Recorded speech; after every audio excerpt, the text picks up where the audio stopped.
삶의 여정을 걸어가면서 함께 사는 사람들이 필요합니다. 누구든 혼자서는 살 수 없습니다. 사람답다, 사람답게 산다, 이 사람다움에 담긴 뜻 가운데서 더불어 산다는 것이 참 중요합니다. 하나님께서 천지를 창조하실 때 사람을 하나만 만들지 않고 남자와 여자를 만드셨는데 바로 거기에 이런 뜻이 담겨 있습니다. 사람은 더불어 사는 존재다. 함께 살아야 사람이다 하는 뜻이지요. 뜻을 함께하고 마음을 나눌 사람들이 있어야 사람다움의 기쁨과 행복을 누리며 살 수 있습니다. 뜻과 마음을 함께하는 사람들이 모이는 것, 그것을 가리켜서 공동체라고 합니다. 그저 사람들이 모여 있다, 이 사람들이 많네, 그렇다고 공동체가 되는 것은 아닙니다. 어떤 하나의 뜻에 마음을 모아야 그래야 공동체입니다. 살면서 사람은 누구나 여러 가지 공동체를 경험합니다. 태어나서는 가족 공동체, 또 자라면서 학교도 다니고, 또 직장도 다니고, 친구들 모임도 있고. 그런데 여러 공동체들 가운데 어떤 공동체는 사람으로서 살아가는데 없어서는 안 됩니다. 그 가장 대표적인 것이 가족과 교회입니다. 가족은 혈연으로 묶여 있고, 그리고 본능적으로 가깝지요. 그리고 행복한 가정일수록 본능적으로 혈연으로 묶인 그것을 토대로 해서 존경과 사랑을 점점 가꾸어 가면서 더 아름다운 가정이 되어 가지요. 여러 가지의 신앙 공동체에서 중심은 교회인데요. 교회 구성원, 교우들은 영적인 가족입니다. 교우들은 예수 그리스도의 보혈로 묶여 있습니다. 신앙이 성숙한 그리스도인일수록 교회 공동체가 얼마나 중요하다, 이거를 깊이 깨닫고 또 잘 알고 있습니다. 자, 우리가 오늘 본문에서 히브리서를 묵상합니다.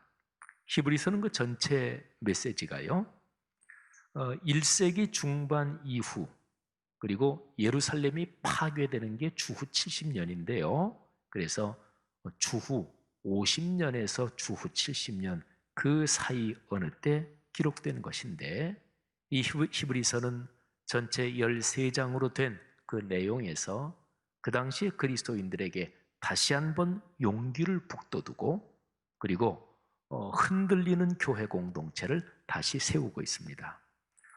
당시의 교회는 내적으로는 신앙의 확신이 흔들리고 있었고, 외적으로는 박해의 위협을 받고 있었습니다. 히브리서의 저자는 예수 그리스도의 십자가의 복음이 얼마나 귀하고 놀라운 것인지를 구약 성경에 나오는 제사 제도와 비교하면서 설명합니다.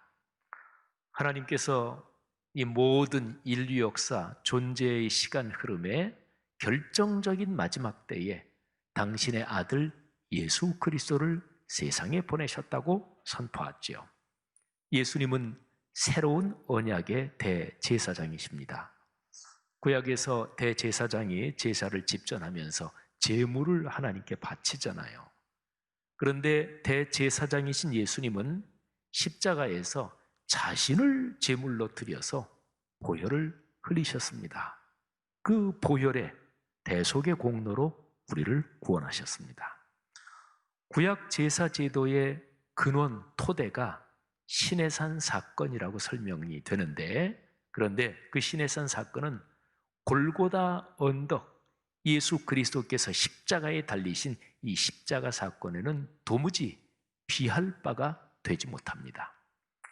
이토록 위대한 구원을 받은 사람들로서 우리 그리스도인들은 마땅히 감사의 예배를 드리며 살아야 하고, 사랑과 선행으로서 주님께서 걸으신 길을 따라가야 하는 거지요. 자, 이게 히브리서 전체의 주요한 메시지입니다. 그리스도인 여러분, 오늘날의 한국 교회는 이중의 위기에 시달리고 있습니다. 교회 안으로는 성경적인 구원의 지식에 무지해서 올바른 기독교 신앙이 왜곡되고 있습니다. 신앙생활이 이기적으로 흐르고 나태해지는 것은 성경적인 구원의 지식에 무지하고 신앙이 왜곡되는 거기에 따라오는 자연스러운 결과입니다.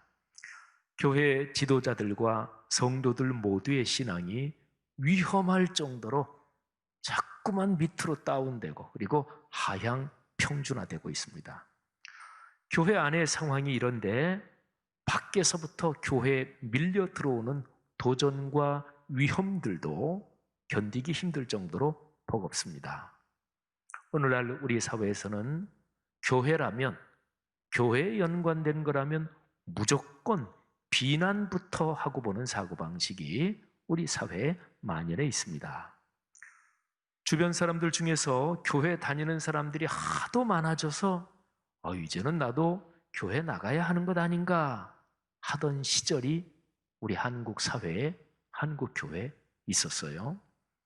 오늘 이 예배를 드리고 계시는 성도 여러분들 중에서도 전에 가만히 보니까 앞집, 뒷집, 옆집 다 교회 나가고 직장 동료들도 다 교회 나가고 내 주변을 보니까 온통 교회 나가는 사람들이고 그래서 아마 교회 나오신 분들도 계시기도 하실 것입니다. 그런데 지금은 그런 시절이 과연 있었는지 의문이 들 정도입니다.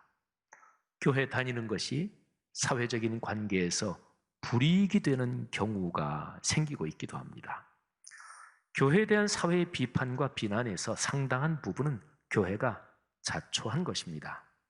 아니, 근본적으로 보면 사회가 교회를 오해하고 있다 하고 반론을 제기하기보다 사실은 그런 반론을 제기할 수 있는 그런 게 상당 부분 있기도 합니다만, 그런데 근본적인 성경의 가르침으로 본다면 그런 반론을 제기하기보다 우리가 하나님 앞에서 그리스도인답게 살지 못했습니다 하고 자신을 성찰하는 것이 성경적이고 그리고 회복의 길입니다.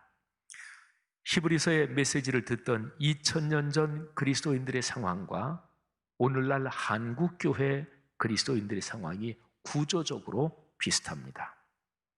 히브리서는 당시의 그리스도인들에게 권면합니다. 복음의 중심 가르침을 다시 확고하게 공부하고 그리고 그 가르침에 헌신하라고 강하게 권면합니다. 예수 그리스도의 십자가 사건이 얼마나 위대하고 영광스러운지를 분명하게 깨달으면 걸어갈 미래가 아주 밝게 보인다고 말씀합니다.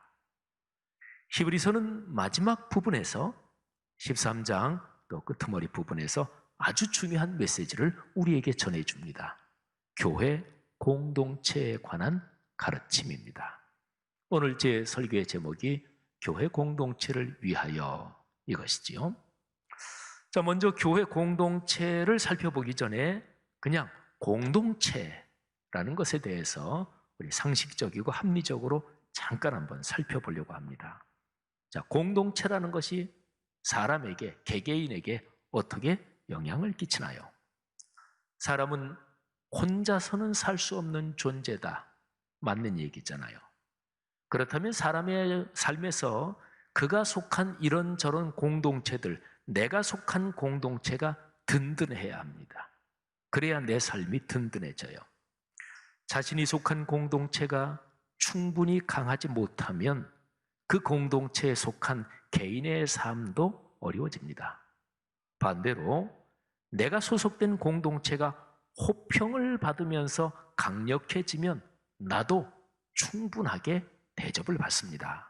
자, 오늘 성경 본문에서 히브리서 13장 17절은 교회 공동체가 든든히 서는데 꼭 필요한 점을 우리에게 말씀하고 있습니다.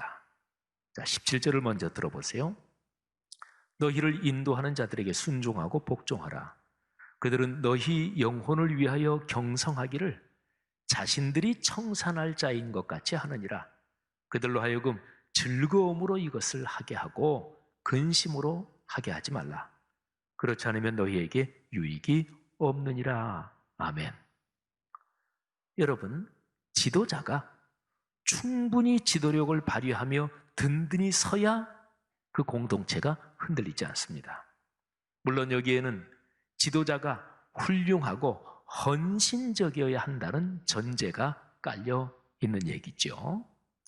히브리서 13장에서는 제가 조금 전에 읽어드린 17절 그 이전에 이미 7절에서 교회 지도자에 관련된 얘기를 합니다.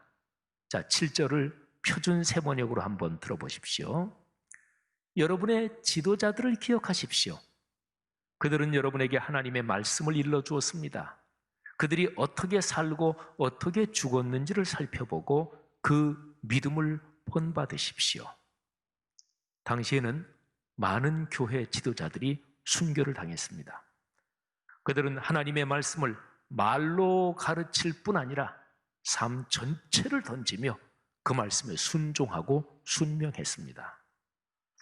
7절은 그러니까 목회자들을 비롯한 그런 그 당시의 지도자들을 감사하게 생각하면서 그분들의 믿음을 본받으라고 권면하고 있는 거지요. 자, 그 7절에 이어서 이제 여기 17절 말씀에서는 말씀을 가르치며 목회하는 사람들에게 순종하고 복종하라고 더욱 깊고 강하게 권면하고 있습니다. 자, 17절 말씀, 이 구절은 오늘날의 한국 교회의 두 겹으로 아주 강한 권면이 됩니다. 자, 하나는 목회자들에게 주는 책망입니다. 많은 목회자가 오늘날 한국 교회에서 요한복음 21장에서 내 양을 먹이라고 말씀하신 예수 그리스도의 가르침을 잃어버렸습니다. 많은 목회자가 목양에 게을러져서 사명을 잃어버렸습니다. 슬프고 가슴 아픈 일입니다. 시대가 너무나 악하고 성도들의 마음까지 너무 차가워져서 그래서 헌신하기 힘들다고 말하는 목회자들도 있습니다. 그러나 이런 상황이 핑계가 될 수 없습니다. 제 아무리 시대가 악하고 교회 공동체 내부의 신앙이 식었어도 목회자는 하나님의 말씀으로 양떼를 목양하는데 삶을 걸어야 합니다. 요한복음 21장에서 예수 그리스도께서는 베드로에게 내 양을 먹이라 말씀하시면서 목양의 사명을 맡기시는데 그러면서 이런 말씀도 하십니다. 나중에는 사람들이 너를 내가 원하지 않는 곳으로 끌고 갈 것이다. 데리고 갈 것이다. 성경학자들은 예수님의 이 말씀을 베드로가 나중에 순교당할 것을 미리 언급하는 말씀이라고 해석하기도 합니다. 목회자는 마땅히 십자가를 지고 걸어가신 예수 그리스도를 따라야 합니다. 세속적인 영광과 자기 목회적인 성공, 그 야망을 가지고 있고 그게 삶의 목적이라면 목회자로서 자격이 없습니다. 자, 17절 말씀이 오늘날의 한국교회 두 겹으로 강한 권면이 된다고 했고 하나는 목회자들에게 주는 책망이라고 말씀을 드렸습니다. 다른 하나는 성도들에게 주는 깊은 권면입니다. 오늘날 한국교회에서 많은 성도가 목회자를 향한 사랑과 존경을 잃어버렸습니다. 이런 현상은 교회 공동체가 얼마나 소중한가를 잃어버린 결과이기도 합니다. 많은 성도들에게 교회 공동체 또는 교회를 섬기는 목회자 이런 사항들은 자기 삶의 변두리에 있는 사항들로 옆으로 밀려났고 별로 중요하지 않은 문제가 되어버렸습니다. 슬프고 가슴 아픈 일입니다. 많은 목회자가 충분히 존경할 만하지 못하고 게다가 자격이 부족한 목회자들이 많아서 그래서 목회자를 존경하기 힘들다고 말하는 그리스도인들도 있습니다. 그러나 이런 것이 핑계가 될 수 없습니다. 성도들은 그리스도의 몸인 교회를 위하여 몸부림하며 헌신하는 귀한 목회자들을 더욱 사랑하고 존경하며 그들에게 순종해야 합니다. 그리스도의 몸인 교회를 위하여 마땅히 그래야 하지만 이 성도들이 그렇게 목회자를 귀하게 여기고 순종하는 게 교회를 위해서 마땅히 그래야지만 또한 그 성도들 자신과 가족을 위해서 그래야 합니다. 가족과 가문에 하나님께서 내려주시는 복을 위해서도 그래야 합니다. 성도 여러분들이요, 오늘날의 한국 교회에서 목회자와 성도들의 연대 그리고 사랑으로 꽉 묶이는 것이 절실합니다. 생각해 보십시오. 어떤 단체든 그 단체가 흔들리고 무너지는 가장 심각한 요인은 외부에서 오는 공격이나 외부의 어려움이 아닙니다. 내부의 분열입니다. 내부의 분열 중에서도 결정적인 것은 지도자와 그 따르는 사람들 사이의 분열입니다. 지도자와 그 공동체의 구성원들이 이게 분열되면 그러면 그 단체는 흔들리고 무너지는 거예요. 자, 그러면 지도자와 구성원들이 어떻게 해야 분열의 유혹에 빠지지 않을까요? 자, 오늘 성경 본문 17절은 제가 이미 설명을 드렸는데 나머지 두 절 히브리서 13장 18, 19절을 보십시오.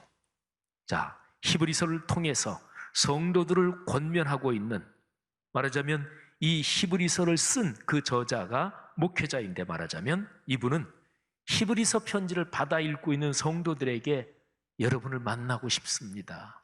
보고 싶습니다. 이렇게 얘기를 합니다. 19절이죠. 그리고 그 성도들도 역시 마찬가지였을 것입니다. 히브리서는 저자가 어떤 분이 썼는지 이게 정확하지 않아요. 근데 어쨌든 히브리서 편지를 쓰는 이 지도자, 이 목회자는 그 편지를 받아 읽는 성도들을 보기를 간절히 원했고 만나고 싶었고 성도들도 그랬습니다. 히브리서를 보내는 목회자와 이 서신을 받는 성도들 사이에 참 깊고 진한 사랑과 존경의 연대가 있었습니다. 목회자와 성도들 사이에 사랑과 존경의 연대가 깊어져야 합니다. 그리고 이 일을 위해서 기도해야 합니다. 이게 중요합니다. 기도. 18절, 19절에서 우리가 얻는 메시지는 바로 기도에 대한 메시지입니다. 히브리서의 이 목회자는 성도들에게 기도해달라고 부탁합니다. 18절, 19절에 기도해달라는 권면이 반복됩니다. 기도하라는 권면.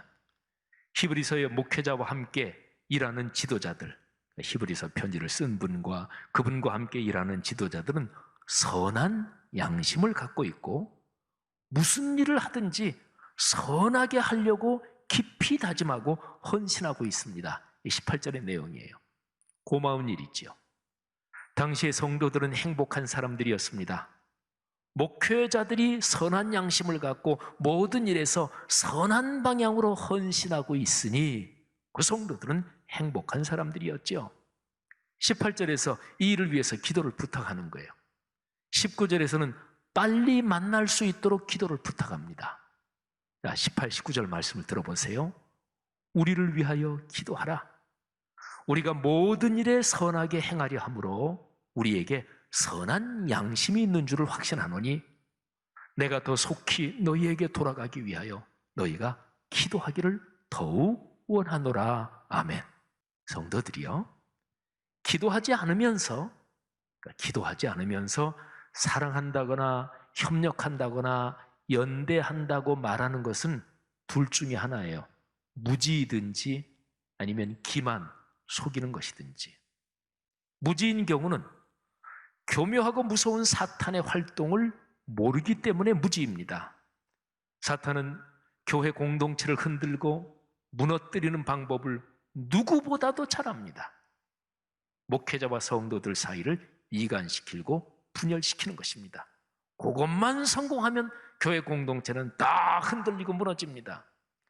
그런 사탄의 활동을 지식의 논리나 상식적인 방법으로 막지 못합니다. 말씀을 붙잡고 기도해야 악한 영을 이길 수 있습니다. 자, 기도하지 않으면서 연대한다, 사랑한다 이렇게 말하는 것이 기만인 경우, 속이는 것일 경우, 그런 경우도 있습니다. 기도해야 한다는 것을 알면서도 기도 안 하고, 그리고 자신의 이해관계를 중심으로 교회 일을 하는 경우, 기만입니다. 스스로 속이는 것입니다. 그러나 기억하십시오. 하나님은 속지 않으십니다. 그리스도인들이요, 기독교가 여러 가지 도전에 직면하고 있습니다. 이런 시대에 그리스도의 몸인 교회 공동체가 든든해야 합니다. 교회가 흔들리지 않도록 교회 지도자들이 바로 서야 합니다. 목회자를 비롯해서 장로님, 권사님, 집사님 등 교회 지도자들이 다시금 헌신을 다해야 합니다. 목회자가 목회자답게 사역의 길을 걸어가도록 먼저 목회자들 자신이 온 삶을 바쳐 말씀을 연구하고 묵상하며 헌신해야 하고요. 또한 성도들이 목회자를 도우며 순종해야 합니다. 오늘날 시대의 거친 상황 속에서 헌신적이고 신앙의 용기가 깊은 목회자들이 무너지는 것, 그런 상황이 많아요. 참 마음 아픈 일입니다. 말씀을 붙잡고 기도에 힘쓰는 젊은 목회자들이 어느 때부터인가 분노에 사로잡히고 거칠고 날카로운 마음을 쏟아내는 것을 보는 것처럼 힘든 일이 없습니다. 젊은 목회자들만이 아니라 나이 드신 목회자들도 말이지요. 제 아무리 성경과 신학의 논리가 분명해도 사랑과 인내의 헌신이 없으면 악한 영의 술수에 이미 넘어가는 것입니다. 목회자들이 다시금 성경 말씀에 깊이 들어가서 사랑과 평화의 마음을 품고 사역하도록 회복돼야 합니다. 부족한 목회자들까지 품어주면서 교회를 섬기는 그런 존경받는 평신도 지도자들이 시대의 상황에 휩쓸려 무너지는 것, 그런 경우 많지요. 요즘 참으로 마음 아픈 일입니다. 남이 돌보지 않는 교회의 어려운 부분까지 말없이 섬기는 그런 장로님들, 권사님들, 집사님들 또는 교회 각 부서의 기관의 지도자들, 이런 분들 중에서 어느 때부터인가 기도하지 않으시고 그리고 자기 논리를 강하게 내세우는 것을 보는 것, 참 힘든 일입니다.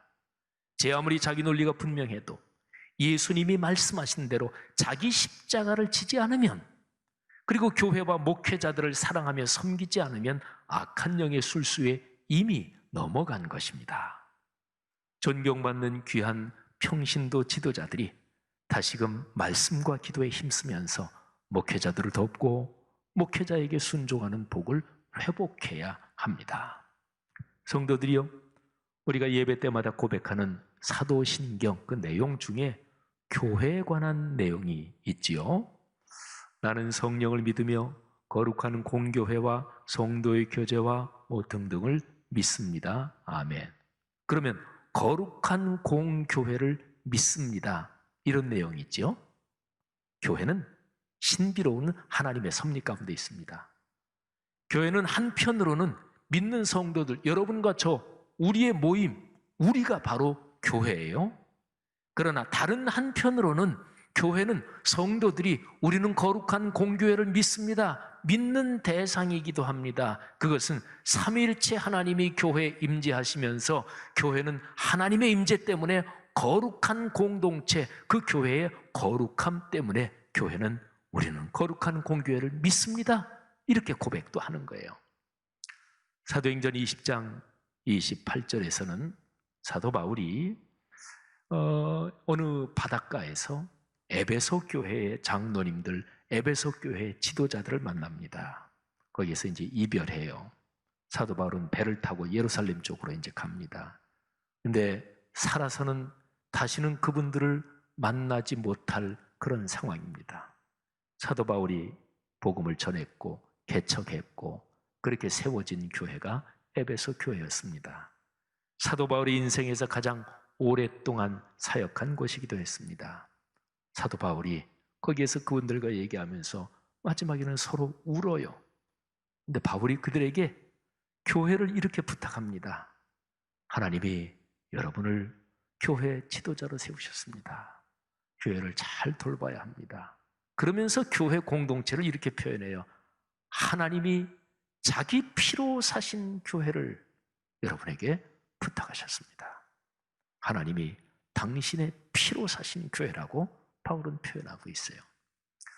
교회 공동체를 사랑하며 헌신하는 모든 사람에게 그분들의 가정과 가문에 주님의 축복이 있을 것입니다.